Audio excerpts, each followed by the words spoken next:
ఓం శ్రీ గణేశాయ నమః. శ్రీమాత్రే నమః. శివాయ గురవే నమః.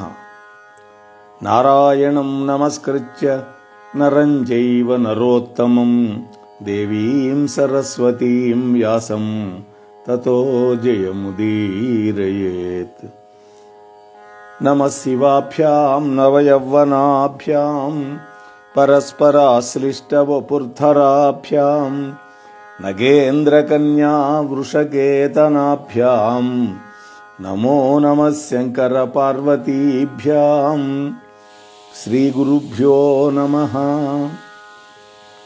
ప్రియ భగవద్బంధువులారా, గత 31 రోజులుగా మనం వేదవ్యాస ప్రణీతమైనటువంటి శివమహాపురాణాన్ని అనుసంధానం చేసుకుంటూ ఉన్నాం.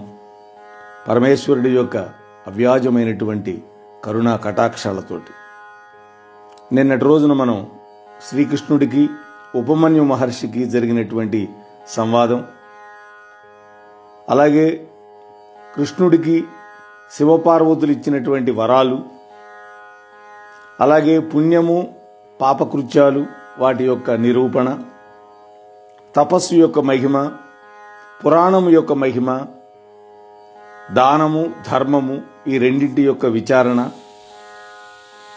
అలాగే బ్రహ్మాండ దాన మహిమ, ఇవన్నీ కూడా మనం చెప్పుకున్నాం. ఈ రోజున పురుషార్థ నిరూపణంతో ప్రారంభం చేసుకుందాం 32వ భాగాన్ని. ఇది ఉమా సంహిత. ఉమా సంహితలో మనం ఉన్నాం. సూత మహర్షి చెప్తున్నాడు, ఓ శౌనకాది ఋషులారా, జీవుడు తత్వంలో శివస్వరూపుడై ఉండి కూడా అజ్ఞానం చేత ఆవరింపబడి ప్రకృతి మాయామోహితుడై దుఃఖపీడితుడవుతున్నాడు. ఎవరైతే పవిత్రమైనటువంటి కర్మలు చేస్తూ పరిశుద్ధమైన మనస్సుతోటి నిత్యము శివుడిని చక్కగా ఆరాధిస్తారో వాళ్ళు ఇహంలో దుఃఖాన్ని దాటుతారు, మరణించిన తరువాత శివుడి యొక్క సాయుధ్యాన్ని పొందగలుగుతారు. జన్మ ఎత్తినటువంటి ప్రతి మానవుడు ధర్మము, అర్థము, కామము, మోక్షం అనేటువంటి ఈ 4 పురుషార్థాలను తప్పకుండా సాధించాలి. మహాదుర్లభమైనటువంటి మానవ జన్మను పొంది కూడా ఎవడైతే ఈ పురుషార్థాల కోసం ప్రయత్నించడో వాడి యొక్క జన్మ వృధా అవుతుంది, వ్యర్థం. ముందుగా ధర్మం యొక్క స్వరూపాన్ని తెలుసుకొని ఆ తరువాత ధర్మబద్ధమైనటువంటి అర్థకామాలను సాధించినటువంటి వాడికి మోక్షం కరతలామలకం అవుతుంది. అంటే ధర్మబద్ధంగా అర్థాన్ని సంపాదించి ధర్మబద్ధమైన కోరికలు మాత్రమే తీర్చుకోవాలి ఆ అర్థంతో. అప్పుడు మోక్షం అనేది సులభతరం అవుతుంది. మునులారా, ఎవరైతే పవిత్రమైన కర్మలను ఆచరిస్తూ పరిశుద్ధమైన మనస్సుతో నిత్యము ఆ శంకరుణ్ణి చక్కగా ఆరాధన చేస్తారో వాళ్ళకి శివ సాయుధ్యం నిశ్చయంగా దొరుకుతుంది. దుఃఖరహితమైనటువంటి శివలోకాన్ని తపస్సు చేయనటువంటి వాళ్ళు పొందే అవకాశమే లేదు.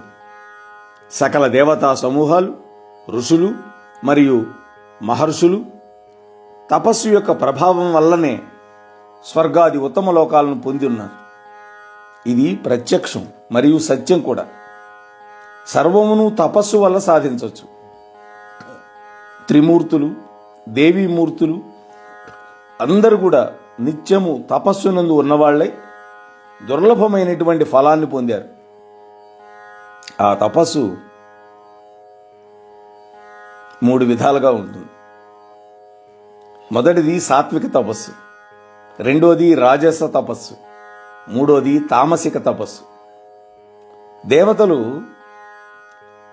అలాగే ఊర్ధ్వరేతస్కులైనటువంటి ఋషులు సాత్వికమైన తపస్సు చేస్తారు. దానవులు మరియు మానవులు రాజస తపస్సు చేస్తారు. మరి రాక్షసులు ఉన్నారే, వాళ్ళు క్రూరమైనటువంటి పనులు చేయటం యందు ఆసక్తి కలిగినటువంటి మానవులు. రాక్షసులు వాళ్లే కాకుండా క్రూర పనులు చేయటానికి ఆసక్తి ఉన్నటువంటి మనుష్యులు. ఈ ఇద్దరు కూడా తామసమైనటువంటి తపస్సు చేస్తారు. జపం, ధ్యానం, భక్తితోటి దేవతలను పూజించటం అనేవి సాత్విక తపస్సు కోసం శుభకరమైనటువంటి పనులు. కోరికలతో చేసేది రాజసిక తపస్సు. జనరల్గా సంసారంలో ఉండేవాడి కోరికలు లేకుండా ఉండవు. అది ధర్మబద్ధంగా ఉంటే సమస్య ఉండదు. కోరికలతో చేసేది రాజసిక తపస్సు. అలా కాకుండా దేహాన్ని శుష్కింపజేసి, దేహాన్ని బాగా కష్టపెట్టి, పీడకు గురిచేసి, సహించడానికి కూడా కష్టమైనటువంటి విధంగా చేస్తే అది తామసిక తపస్సు. ఇది రాక్షసులు చేశారు. మనం పురాణాలలో అనేకం చెప్పుకున్నాం. హిరణ్యకశిపుడు కూడా 10,000 సంవత్సరాలు చేశాడు. చివరికి అస్థిపంజరంగా మిగిలాడు వాడు. పరమాత్మ యొక్క అనుగ్రహం వల్ల మళ్ళీ వాడు బ్రహ్మదేవుడు అనుగ్రహం వల్ల మళ్ళీ శరీరాన్ని పొందగలిగాడు. సరే, ఇక జీవుల పుట్టుక గురించి.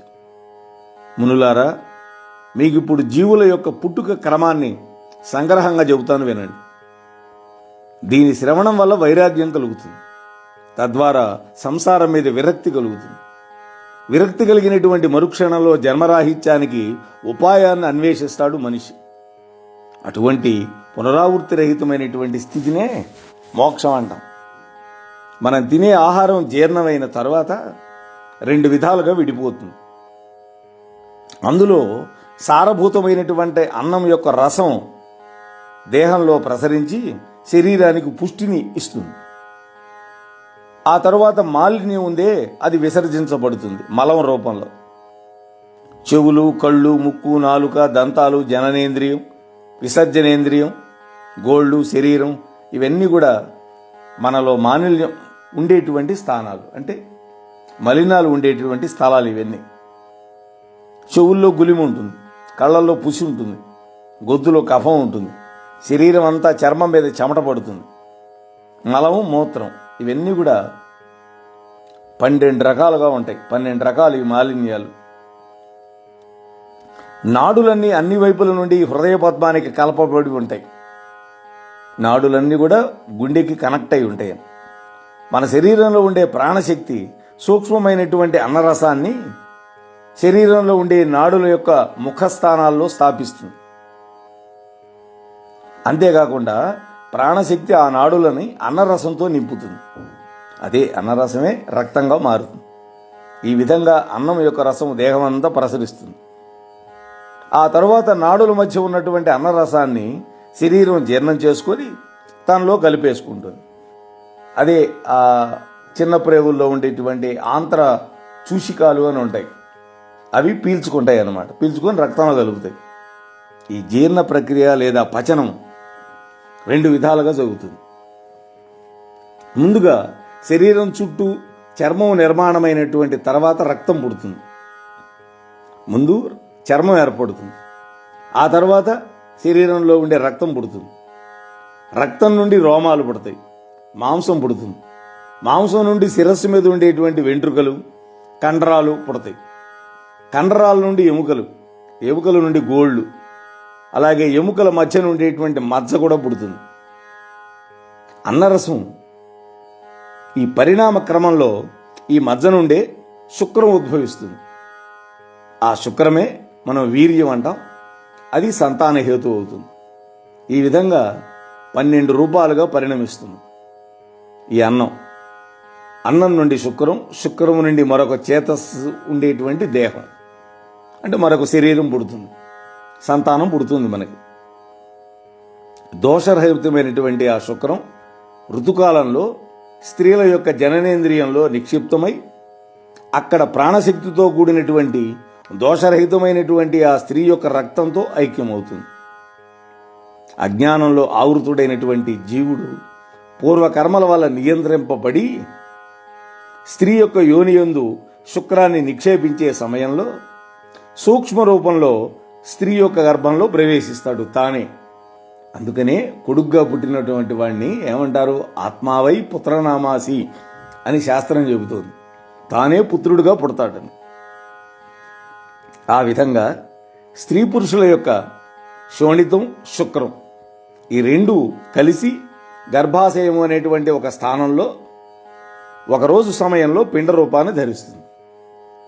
ఒక్కరోజు అండం విడుదలైన తర్వాత ఒక్కరోజే ఉంటుంది ఆ అండం. ఆ లోపల ఈ శుక్రం వెళ్ళి కలవాలి.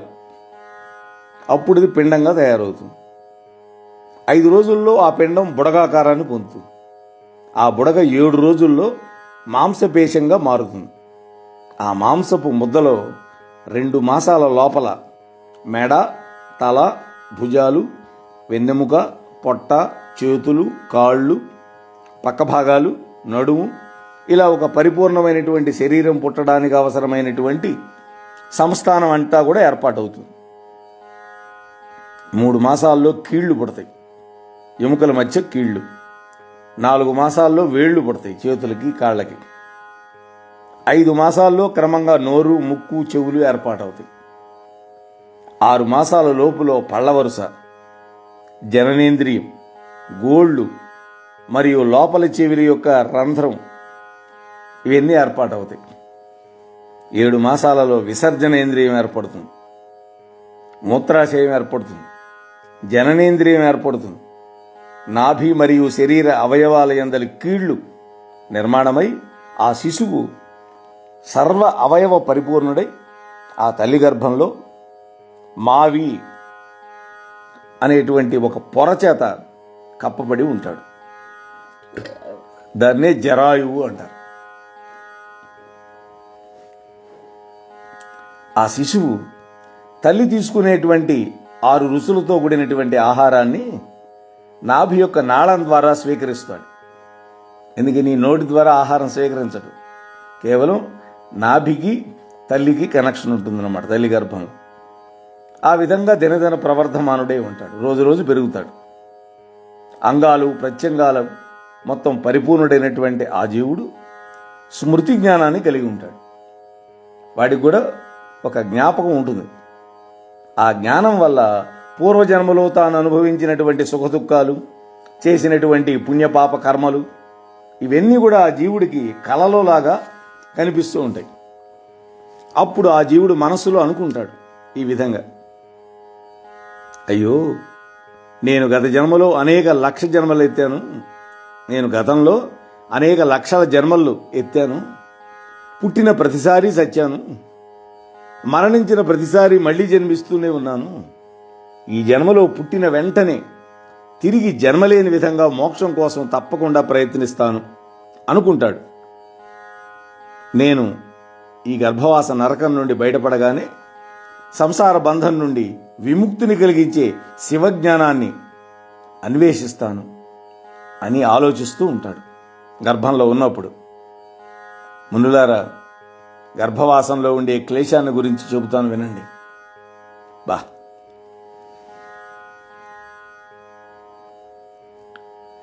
మాతృగర్భంలో ఉన్నటువంటి శిశువు సముద్రంలో మునిగిపోతున్న మానవుడిలాగా మహాభయంతో కూడి మహా దుఃఖాన్ని అనుభవిస్తూ ఉంటాడు. ఆ సంచిలో మావి చేత కప్పబడినటువంటి ఆ శిశువు మహాపర్వత శకలాల మధ్య భారం వల్ల నలిగిపోతున్నటువంటి వాడిలాగా ఏడుస్తుంటాడు. మాతృగర్భం అనేటువంటి ఒక పెద్ద బాణలో ఉండి జఠరాగ్ని వల్ల తప్తమైపోతున్నటువంటి ఆ జీవుడు బాణలో సలసలా మరుగుతున్నటువంటి నీటిలో ఉడికిపోతున్నటువంటి శిశువులాగా రోధిస్తూ ఉంటాడు.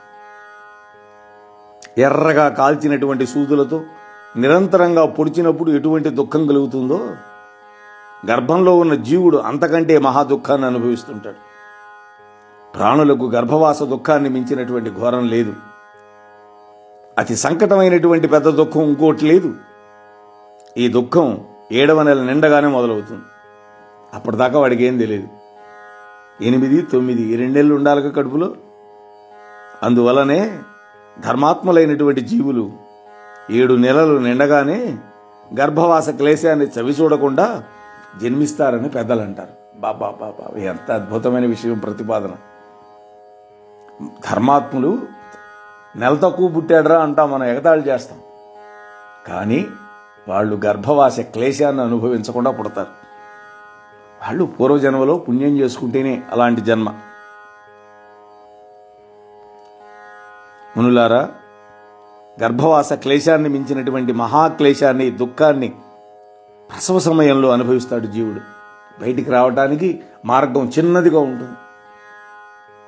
ఆ చిన్న మార్గం, ఆ యోని మార్గంలో నుండి బయటికి రాలేక నానా బాధపడుతుంటే ఆసుపత్రికి చేరిస్తే మనం డాక్టర్ ఫోర్సెప్స్ అనేసి తలకాయ పెట్టి లాగుతారు బయటికి బలవంతంగా. అప్పుడు ఆ తలకాయ కూడా వంకరపోతుంది. రంపపు పళ్ళ వంటి యంత్ర కోరల మధ్య చిక్కుకొని నలిగిపోతున్నటువంటి మనిషిలాగా ఆ యోని యంత్ర కండరాల చేత పీడింపబడ్డవాడై జన్మ సమయంలో మహాదుఖాన్ని అనుభవిస్తూ, తల్లిని కూడా బాధకు గురి చేస్తూ, ప్రసవ వేదన తల్లి అనుభవిస్తుంది, తాను బాధను అనుభవిస్తూ జన్మిస్తాడు పాపాత్ముడైనటువంటి జీవుడు. యంత్రంలో నలగొట్టబడినటువంటి చెరుకు గడలాగా నలిగిపోతూ, పాపం అనేటువంటి రోకలి నెత్తి మీద కొడుతున్నదా అన్నట్లుగా అధికమైనటువంటి పీడను పొందుతాడు, బాధను పొందుతాడు. జన్మ సమయంలో పాపి అయినటువంటి జీవుడు అటువంటి బాధ అనుభవిస్తాడు. గానుగలో ఆడబడినటువంటి నువ్వులు క్షణంలో పిప్పి అయిపోతాయి. అదేవిధంగా జన్మ సమయంలో పీడను పొందినటువంటి జీవుడి యొక్క దేహం నిస్సారమైపోతుంది. మునులారా, ఈ దేహం భోగతృష్ణకి, మోహానికి, రాగద్వేషాలకి, అజ్ఞానానికి నిలయమైనటువంటి ఒక మట్టి కొండ లాంటిది. మట్టి కొండ కాదు. ఈ మట్టి కొండకి ఎముకలే స్తంభాలు, పాదాలే క్రింద ఉండే మట్టు, కండరాలే తాళ్ళు, రక్తమాంసాలే అడుసు, కేశములు, రోమములు అంటే వెంట్రుకలు. రోమం అంటే శరీరం మీద ఉండేవి, కేశములంటే తల మీద ఉండేవి, గోళ్ళు ఇవి రక్షణ కోసం నిర్దేశింపబడినటువంటి ఒక కంచె. చర్మం పైన కప్పినటువంటి ఆవిరి గడ్డి, నోరే ద్వారం, పెదవులే తలుపులు, నాలుక అడ్డుగడియ, నోరు మినహా మిగిలినటువంటి నవరంధ్రాలన్నీ కూడా కిటికీలే శరీరానికి. జీవుడు పుట్టేటటువంటి సమయంలో ఒకదానితో ఒకటి చిక్కుకున్నటువంటి అవయవాలు కలవాడై ఒక ఇరుకు మార్గం ద్వారా అతి కష్టం మీద బయటపడతాడు. ఒక్కోసారి పేగులు మెళ్ళ వేసుకొని వస్తాడు. ఆ సమయంలో ఒక బంధస్థానం నుండి బయటపడినటువంటి ఆ దేహం మలమూత్రాదులతో, రక్తంతో నిండి ఉంటుంది. అప్పుడే పుట్టినటువంటి బిడ్డ మలమూత్రాలు, రక్తం. ఈ కారణం వల్లనే జ్ఞానులైనటువంటి ఋషులు జీవుడికి మరణం కంటే పుట్టుకే బహు దుఃఖ క్లేశభూయిష్టమైందని నొక్కి వక్కాణించారు. చచ్చేటప్పుడు ఏముంది? పుణ్యాత్ముడికైతే ఒక క్షణంలో పోతుంది ప్రాణం, పాపి అయితే తీసుకొని చేస్తాడు. కానీ ప్రాణం విడిచిపెట్టేటప్పుడు ఉండే దుఃఖం కంటే పుట్టేటప్పుడు ఉండే దుఃఖం ఎక్కువ అన్నాడు. నిజమది. గర్భవాసం నుండి బయటకు రాగానే జీవుడు పూర్వజన్మ జ్ఞానాన్ని కోల్పోతాడు. అప్పటిదాకా వాడు అనుకున్నాడు, ఇక నేను పాపాలు చేయకూడదు, ఇక నాకు జన్మ ఉండకూడదు, నేను భగవంతుడి పాదాలే పట్టుకుంటాను అనుకుంటాడు. కానీ ఎప్పుడైతే ప్రసూతి వాయువుల ద్వారా బయటికి నెట్టబడతాడో ఆ జ్ఞానం కోల్పోతాడు. పుట్టినటువంటి శరీరంలో 360 ఎముకలు ఉంటాయి. పెద్దవాడైన తర్వాత 206 207 ఉంటాయని సైన్స్ పాఠాల్లో చెప్పాం మేము. పుట్టినప్పుడు 360 ఎముకలు, 500 కండరాలు, 3.5 కోట్ల రోమాలు ఉంటాయి. ఈ దేహంలో అంతటా అదే సంఖ్యలో నాడులు కూడా ఉంటాయి. నాడుల్లో కొన్ని స్థూలంగా ఉండి కంటికి కనపడతాయి, కొన్ని సూక్ష్మంగా ఉండి కంటికి కనపడవు.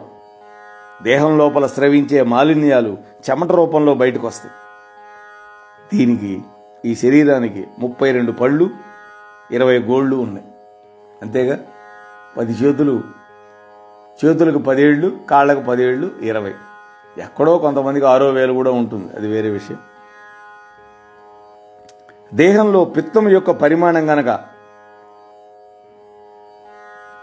ఒక కుడవం అంటే 12 దోసిళ్ళు, కఫం యొక్క పరిమాణం ఒక అడగం అంటే సేరు, వస మాంసం అంటే కొవ్వు, దాని యొక్క పరిమాణం 20 పలములు,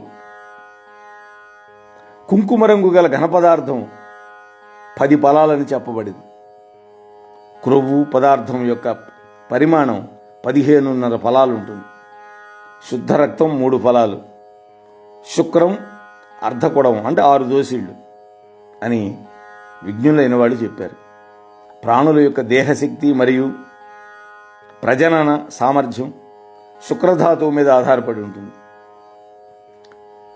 అంటే తండ్రి యొక్క ఆ వీర్యంలో ఉండే బలం వల్ల పుట్టేటటువంటి బిడ్డ బలంగా పుట్టడానికి లేదా బలహీనంగా పుట్టడానికి కారణం అవుతుంది. ఒక దేహంలోని మాంసం 1000 ఫలముల పరిమాణం కలిగి ఉంటుంది. రక్తం యొక్క పరిమాణం 100 ఫలాలు, మలమూత్రాలు 4 అంటే 4 పిప్పళ్ళ పరిమాణంలో ఉంటాయి. పిప్పళ్ళు. ఈ అనిత్యమైనటువంటి దేహం అనేటువంటి ఇంట్లో నిత్యమైనటువంటి ఆత్మ నివసిస్తుంది. ఆత్మ నిత్యమైనది. విశుద్ధమైనటువంటి ఆత్మకి కర్మబంధం వల్ల అశుచి అయినటువంటి ఈ దేహం నిర్మాణమైంది. ఇక దేహ స్వభావం చెబుతున్నాడు. మహర్షులారా, దేహము యొక్క స్వభావం చేతనే అది అశుచి అయింది. శుక్రశోణిత సంయోగం వల్ల పుట్టినటువంటి ఈ దేహం నిరంతరము మలమూత్రాలతో నిండి ఉంటుంది. అందువలనే ఈ దేహం అశుచి అని చెప్పబడింది. ఇప్పుడు మలం తయారవుతుంటుంది, మూత్రం తయారవుతుంటుంది. ఈ రెండూ మన దేహంలో ఉంటూనే ఉంటాయి. అందుకని అశుచి దేహం అన్నారు. లోపల మలంతో కూడినటువంటి కుండ బయట ఎంత శుభ్రంగా ఉంచినా కూడా అది మలపాత్రే అవుతుంది. పరమ పవిత్రమైనటువంటి పంచగవ్యాన్ని అంటే ఆవు పాలు, ఆవు పెరుగు, ఆవు వెన్న, ఇవన్నీ కూడా వీటి మిశ్రమం. యజ్ఞ ప్రసాదాన్ని భుజించిన తర్వాత కూడా వెంటనే ఈ దేహం అశుచి అవుతుంది. చూడండి, పంచగవ్యాలు తిన్న తర్వాత కూడా మలం విసర్జించాల్సిందే, మూత్రం పోయాల్సిందే. అందువల్ల విశిష్టమైన పదార్థాలు తిన్నా కూడా శరీరం మాత్రం మలభూయిష్టంగానే ఉంటుంది, అశుచిగానే ఉంటుంది. మధురమైన అన్నం, మధురమైన పానీయాలు ఈ దేహంలోకి మనం పంపిస్తే శీఘ్రంగా అశుచి అయిపోతాయి. అవి కొండ నుండి జలం కొండవాగుల రూపంలో ప్రవహించినట్లుగా మన దేహం నుండి శ్లేష్మం, కఫం, చెమట, మలం, మూత్రం మొదలైన మాలిన్యాలు నిరంతరంగా స్రవిస్తూనే ఉంటాయి. మల విసర్జన, అలాగే మూత్రాన్ని విసర్జించినటువంటి స్థానాలు అపవిత్రాలు. దేహము నుండి వెలువడే మాలిన్యాన్ని ముట్టుకున్న వెంటనే చేతిని జలంతో పరిశుద్ధం చేసుకుంటున్నాం కదా. చూడండి, అంతే కదా మనం. అటువంటి మాలిన్యానికి ఆశ్రయభూతమైనటువంటి ఈ దేహానికి బానిస అయినటువంటి మనిషి భ్రష్టుడు కాకుండా ఏమవుతాడు? అందువల్ల జ్ఞానులైన వాళ్ళు ఎప్పుడు కూడా దేహభ్రాంతిని విడిచిపెట్టి కేవలం ఆత్మనిష్ఠులై ఉంటారు. దుర్గంధాన్ని ఆఘ్రాణించి ముక్కు మూసుకునే మానవుడు తన మాలిన్యాన్ని గుర్తించలేకపోవడం ఆశ్చర్యంగా లేదా? ఈ సర్వ జగత్తులో కూడా మానవదేహం మాత్రమే అతిశయించినటువంటి మాలిన్యాలను కలిగి ఉంది. ఈ మాలిన్యాలను తొలగించుకునే నిమిత్తం శౌచక్రియలు బోధింపబడ్డాయి మనకి. ఇవి బాహ్య శౌచం, అభ్యంతర శౌచం, 2 విధాలుగా ఉన్నాయి. ఇందులో అభ్యంతరమైనటువంటి భావశుద్ధి ప్రధానమైంది. శరీరం కడుక్కుంటే సరిపోదు, 100 రకాల సబ్బులేసి రుద్ది. మనస్సు కూడా శుద్ధంగా ఉండాలి. దుష్టమైనటువంటి అంతఃకరణం కలిగినటువంటి మానవుడు ఎన్ని ధర్మకార్యాలు చేసినా అవన్నీ వ్యర్థమే. అగ్నిలో దూకినా కూడా వాడు పరిశుద్ధుడు కాలేడు. నదులలో చేపలు సంచరించినా, గుడి గోపురాల మీద పక్షులు నివసించినా వాటికి భగవద్భావం లేనిటువంటి కారణంగా వాటికి ఫలం లభించదు. చూడండి, అందువల్ల భావశుద్ధి ప్రధానం. మనస్సు శుద్ధంగా ఉండాలి. కర్మలన్నింటి యొక్క పవిత్రత పూర్తిగా అంతఃకరణం యొక్క శుద్ధి మీదనే ఆధారపడి ఉంటుంది. ఒక స్త్రీ భర్తను కౌగులించుకుని ముద్దాడినప్పుడు, కుమారుని ఆలింగనం చేసుకుని ముద్దాడినప్పుడు మనోభావాలు వేరువేరుగా ఉంటాయి. చూసారా? అప్పుడు భర్త పట్ల భావన వేరు, బిడ్డ పట్ల భావన వేరు. కాబట్టి మునులారా, దేహం ఎంత అశుచి అయినా కూడా వైరాగ్యం అనేటువంటి మట్టితోటి తోముకుని జ్ఞానం అనేటువంటి జలంతో కడుక్కుంటే అప్పుడు దేహం శుచి అవుతుంది. అలాంటి పరమజ్ఞానులైనటువంటి వాళ్ళ శరీరాలు పుణ్యతీర్థాలతో సమానం. వారికి జంగమ తీర్థాలు అని పేరు, అంటే నడిచే తీర్థాలు. వాళ్ళు స్వతహా పవిత్రులు, ఇతరులను కూడా పవిత్రులను చేయగలరు కూడా. నేను అనే అహంకారం, నాది అనే మమకారం, ఈ రెండే మానవుడికి దుఃఖహేతువులు.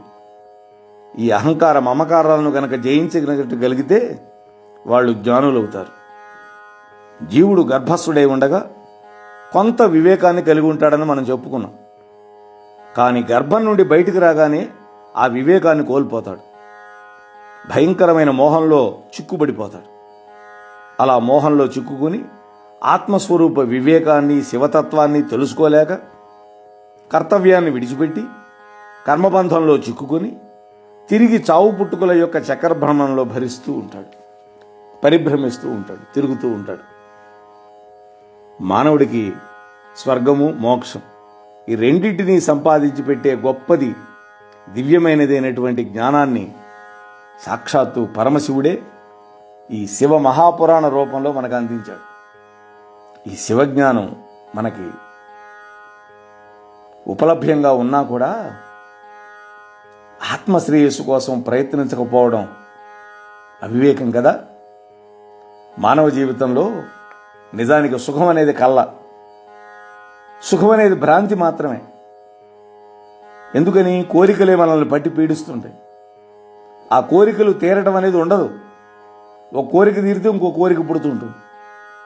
కుష్ఠవ్యాధిగ్రస్తుడు దేహాన్ని గోక్కున్నప్పుడు, కురుపు నుండి చీము బయటకు వచ్చినప్పుడు ఎట్లాంటి సౌఖ్యం కలుగుతుందో అటువంటి సౌఖ్యమే కామభోగాల యందు కూడా ఉన్నది అని జ్ఞానులు చెబుతున్నారు. గీక్కున్నప్పుడు హాయిగా అనిపిస్తుంది. అతి వేగంగా మలమూత్రాలు బాధిస్తున్నప్పుడు వాటి యొక్క విసర్జన సమయంలో పొందే సుఖం వంటిదే స్త్రీ పురుషులిద్దరూ కూడా కామభోగంలో పొందుతున్నారు అని తత్వం తెలిసినటువంటి జ్ఞానులు అంటారు. కానీ మూర్ఖులు అందులో ఏదో అధిక సౌఖ్యం ఉందని భ్రమపడుతూ ఉంటారు. నారదుడు, పంచచూడుడు వీరిద్దరి మధ్యలో జరిగినటువంటి ఒక సంవాదంలో కామభోగాలు సర్వదోషాలకు ఆశ్రయమని, సర్వపాప కృత్యాలకు హేతువులని, అవి యథార్థాలు కావని, వాటి యందు నిజమైనటువంటి సుఖం కొంచెం కూడా లేదని పంచచూడ అనేటువంటి ఒక అప్సరసు చెప్పింది. సన్మానం వెంట అవమానం, సంయోగం వెంట వియోగం, యవ్వనం వెంట వృద్ధాప్యం, బ్రతుకు వెంట మృత్యుభయం నీడలాగా వెన్నంటుంటాయి. ఇక సుఖానికి తావెక్కడుంటుంది? జరాభార పీడితుడైనటువంటి వాడు, అంటే ముసలితనంతో పీడింపబడేవాడు ఈగను కూడా అదిలించలేడు కదా. అటువంటప్పుడు ధర్మార్థ కామ మోక్ష పురుషార్థాలను ఎట్లా సాధించగలుగుతాడు? అందుకని యవ్వనంలోనే ధర్మాన్ని అనుష్ఠించి శివజ్ఞానాన్ని పొందాలి అని వాళ్ళిద్దరి మధ్య జరిగినటువంటి సంవాదం. ఆ తర్వాత నారదుడికి ఆ పంచచూడ అనే అప్సరసకి జరిగినటువంటి సంవాదంలో కామభోగాలలో ఉండేటువంటి దోషాల గురించి వాళ్ళిద్దరూ చర్చించారు. వాటిని మనం అనుసంధానం చేసే ప్రయత్నం చేద్దాం. ఓ మహర్షులారా, దుష్ట స్త్రీ స్వభావాన్ని గురించి పంచచూడ అనేటువంటి ఒక అప్సరస నారద మహర్షికి చెప్పినటువంటి విషయాలు మీకు చెబుతాను, మీరు కూడా శ్రద్ధగా వినండి అంటున్నాడు సూతుడు. ఈ విషయాలు విన్నంత మాత్రాన ఉత్తమమైనటువంటి వైరాగ్యం కలుగుతుంది. బహు ప్రాచీన కాలం నుండి పెద్దలు చెబుతూ వచ్చినటువంటి ఉపాఖ్యానం ఇది. చపల చిత్తం కలిగినటువంటి స్త్రీలు సర్వకాలాల యందు ఉంటారు. వాళ్లే సర్వదోషాలకు మూలం అవుతారు. అలాంటి వాళ్ళ విషయంలో ముముక్షులైనటువంటి వాళ్ళు చాలా జాగ్రత్తగా వాళ్ళ యందు ఆసక్తి లేకుండా ఉండాలి. పూర్వకాలంలో బుద్ధిశాలి దేవర్షి అయినటువంటి నారద మహర్షి లోక సంచారం చేస్తూ అతిలోక సుందరి మహాలావణ్య రాశి అయినటువంటి పంచచూడ అనేటువంటి ఒక అప్సరసను చూశారు. ఆమె దగ్గరికి వెళ్ళి ఈ విధంగా ప్రశ్నించాడు, ఓ సుందరి, నా మనస్సులో ఒక సందేహం ఉంది, దాన్ని నువ్వు తప్పకుండా తీర్చాలి అన్నాడు. అప్పుడు ఆ అప్సరసంది, ఓ నారద మహర్షి, నేను సమాధానం చెప్పగలను అని గనక మీరు భావిస్తే అడగండి. అది నాకు తెలిసిన విషయం అయితే నేను తప్పకుండా మీకు సమాధానం చెబుతాను. ఇది విజ్ఞులైనటువంటి వాళ్ళు మాట్లాడే మాట. అడగండి, చెప్పేస్తా అనకూడదు. ఓ సుందరి, నీకు తెలియని విషయాన్ని చెప్పమని నేను నిన్ను ఇబ్బంది పెట్టే ప్రసక్తే లేదు. నేను నీ నుండి స్త్రీల యొక్క స్వభావాన్ని గురించి తెలుసుకోవాలనుకుంటున్నాను అన్నాడు. వెంటనే ఆయన అన్నది, ఓ ముని, వినండి, నేను స్త్రీని అయి ఉండి స్త్రీల యొక్క దుష్ట స్వభావాన్ని వెల్లడించడం అనేది ధర్మం కాదు. స్త్రీలు ఎటువంటి వారు అనేటువంటి విషయం, వాళ్ళ స్వభావం మీకు కూడా తెలియంది కాదు. కానీ మీరు నన్ను ఇటువంటి ప్రశ్నను అడగటం సంభావ్యం కాదు అని మౌనం వహించింది. ఆమె మాటలు విన్నటువంటి నారదుడు లోకం యొక్క హితాన్ని కోరుకొని, ఓ సుందరి, అసత్యం గనక పలికితే దోషం సంక్రమిస్తుంది, సత్యం పలికితే దోషం లేదు. దానివల్ల లోకానికి మేలే జరుగుతుంది. కాబట్టి సత్యమైనటువంటి వాటిని చెప్పు అని కోరాడు. అప్పుడు ఆ పంచచూడ, ఓ దేవర్షి, సత్యములు నిత్యములు అయినటువంటి విషయాలనే చెబుతాను, వినండి. మోహనవాణి తెలుగు పోడ్కాస్ట్ ఛానల్ ని లైక్, షేర్, సబ్స్క్రైబ్ చేయండి. ప్రక్కనున్న గంటను మ్రోగించండి.